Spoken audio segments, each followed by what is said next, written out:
काल परवाकडे झालेली जी cricket match Asia cup,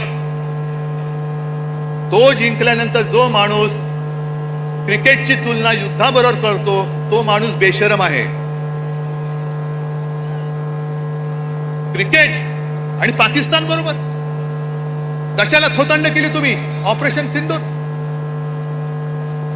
तुम्हीच आम्हाला सांगितलं ना की पहलगाम मध्ये धर्म बघून, धर्म विचारून गोळ्या घातल्या. हिंदू आहे घाल गोळी, हिंदू आहे घाल गोळी. एक तर तुमचं सरकार तिकडे 10 वर्ष बसले, तुमच्या देशामध्ये हिंदू सुरक्षित नाहीये. या देशामध्ये हिंदू धर्म विचारून गोळ्या घालणाऱ्या अतिरेक्यांच्या देशाबरोबर तुम्ही क्रिकेट खेळता. म्हणजे बाप देशप्रेमाचं नाटक करतो, ढोंग करतो आणि पोरगा क्रिकेट खेळतो. ही तुमची घराणेशाही. एका बाजूला तुमची नाचलेली कुजलेली सडकी ढोंगी घराणेशाही आणि दुसऱ्या बाजूला आमच्या ठाकरेंची घराण्याची परंपरा, ठाकरेंची घराणेशाही, ज्याचा मला अभिमान आहे. कशाला घराणेशाही बद्दल बोलता? आणि म्हणूनच तुम्ही किती जरी प्रयत्न केले तरी ही तुफान गर्दी, पाऊस पडतोय. आम्ही खुर्च्या बुडाखाली घेऊन बसणारी माणसं नाही आहेत. इकडे तर बघा, खुर्ची असली काय नसली काय, खुर्ची आम्ही घेतो डोक्यावरती.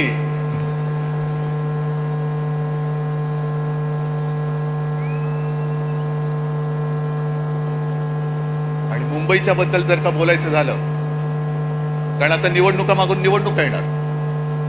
काल परवाकडे जेव्हा मी शेतकऱ्यांच्या दौऱ्यावरती गेलो होतो, पाहणी त्यांच्याशी बोलत होतो, शेतकरी उद्विग्न आहे, रडतोय.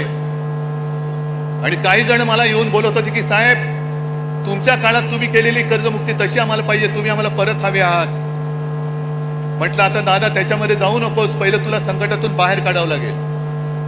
पण एक वाक्य बोलताना तो बोलून गेला, ते फार महत्वाचं आहे. म्हणून मी जी काल मागणी केली लाडक्या बहिणीबाबत, ती त्याच्यासाठी केली.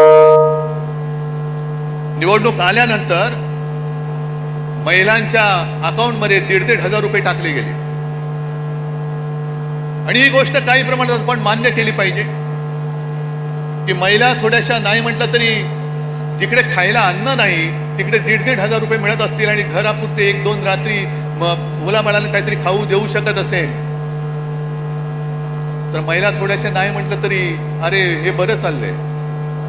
पण तो शेतकरी बोलला की साहेब, ही भाजपची औलाद आहे ना, ही आता पगारी मतदार तयार करते, पगारी मतदार. आपल्याला महाराष्ट्राने ठरवायचंय की आपण भाजपचे पगारी मतदार होणार की स्वाभिमानी मतदार व्हायचंय, हे आता तमाम महिलांनी ठरवायचंय. कारण पंतप्रधान तिकडे बसलेत. आज माझी अशी अपेक्षा होती की सर्व कामं रद्द करून 1 फुल आणि 2 हाफ जे आपल्याकडे आहेत, मुख्यमंत्री आणि 2 उपमुख्यमंत्री, ते तिकडे दिल्लीत जाऊन बसायला पाहिजे होते की माझा महाराष्ट्र आज बुडतोय, अतिवृष्टीमध्ये भिजून चाललाय, जीवन उद्ध्वस्त झालेलं आहे. सगळे निकष बाजूला ठेवून केंद्राकडनं आम्हाला भरघोस मदत द्या, 10,000, 20,000, 25,000 कोटी रुपये आम्हाला द्या. पण पंतप्रधानांना प्रस्ताव पाहिजे. देवेंद्र फडणवीसांचा अभ्यास सुरू आहे. अभ्यास होईपर्यंत त्यांना माहिती आहे की लोक विसरून जातात. जरा थोडंसं काहीतरी हातावर टिकवलं की निवडणुका आपण पार पाडू, मग काय बसले बोंबलत. बिहारमध्ये निवडणुकांच्या तोंडावरती पंतप्रधान तिथल्या महिलांच्या अकाउंटमध्ये 10,000 रुपये त्यांनी टाकलेत. जवळपास किती? 10,000 कोटी रुपये. 10,000 कोटी काय प्रस्ताव आला होता बिहारमधून? तिकडे निवडणुका असल्यानंतर प्रस्तावाची गरज नाही. तुम्हाला मतं विकत घेण्यासाठी तुमच्याकडे पैसे आहेत, पण उद्ध्वस्त झालेल्या महाराष्ट्रासाठी द्यायला तुमच्याकडे पैसे नाहीत, हा माझा जाहीर आरोप आहे.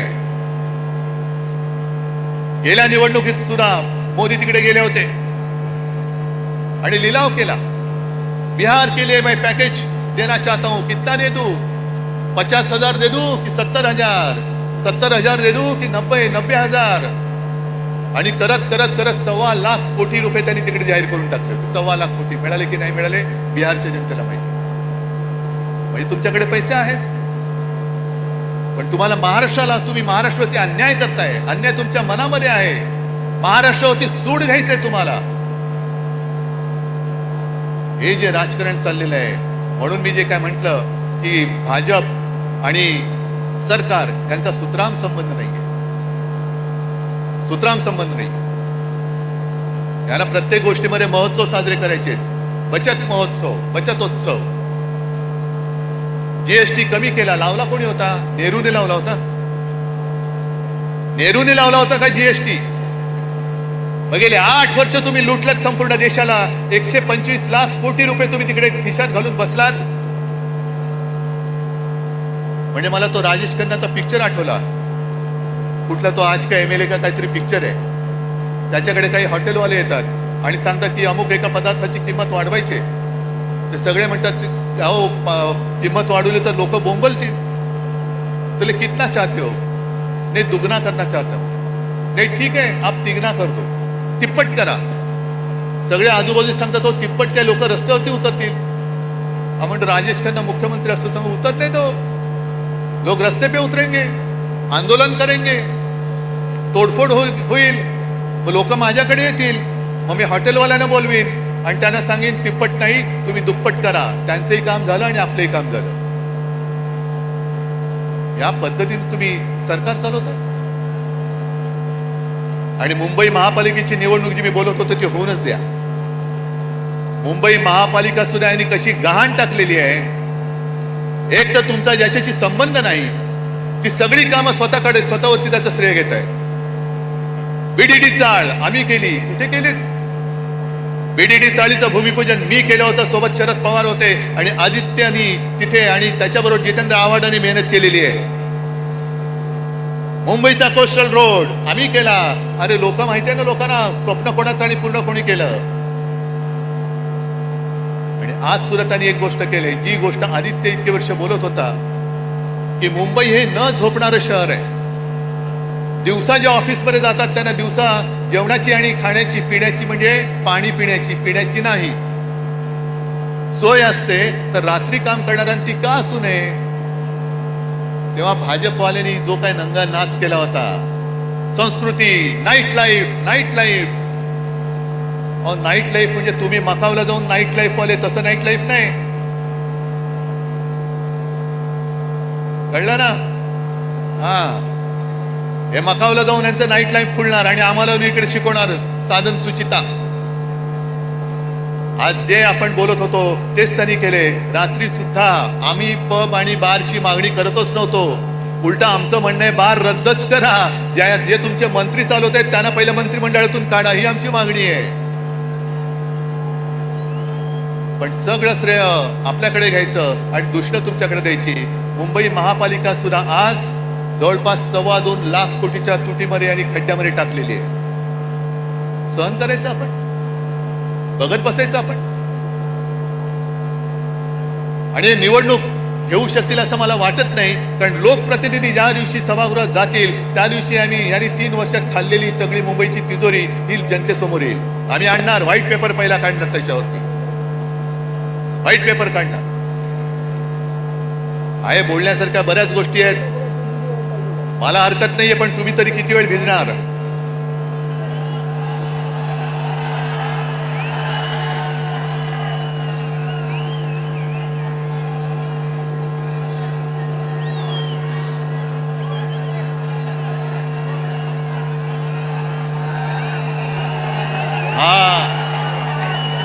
हा सैनिक, हा शिवसैनिक,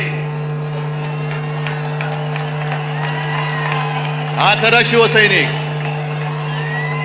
नाही राहू द्या, तुम्ही कितीही जल्लोषात बसला तरी मला थोडं भान ठेवून बोलायला पाहिजे.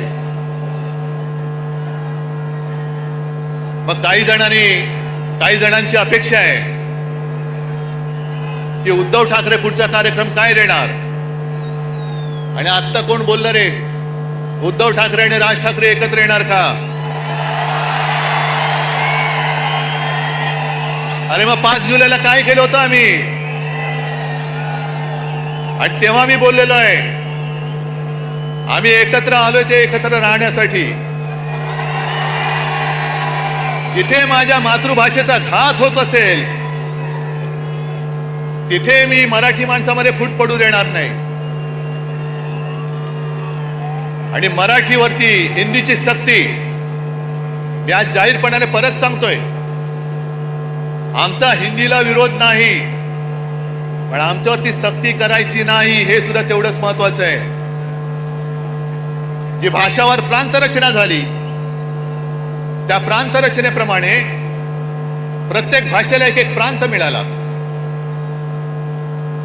मग गुजराती लोकांना गुजरात मिळालं, बंगाली लोकांना बंगाल मिळालं, कानडी लोकांना कर्नाटक मिळाला, तमिळ सगळंच मिळालं, राजस्थान असेल, मध्य प्रदेश असेल, झारखंड असेल.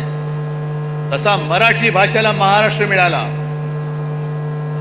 भाषावर प्रांतरचना झाल्यानंतर प्रत्येक राज्याला राज्याचं सरकार मिळालं, राज्याची राजधानी मिळाली.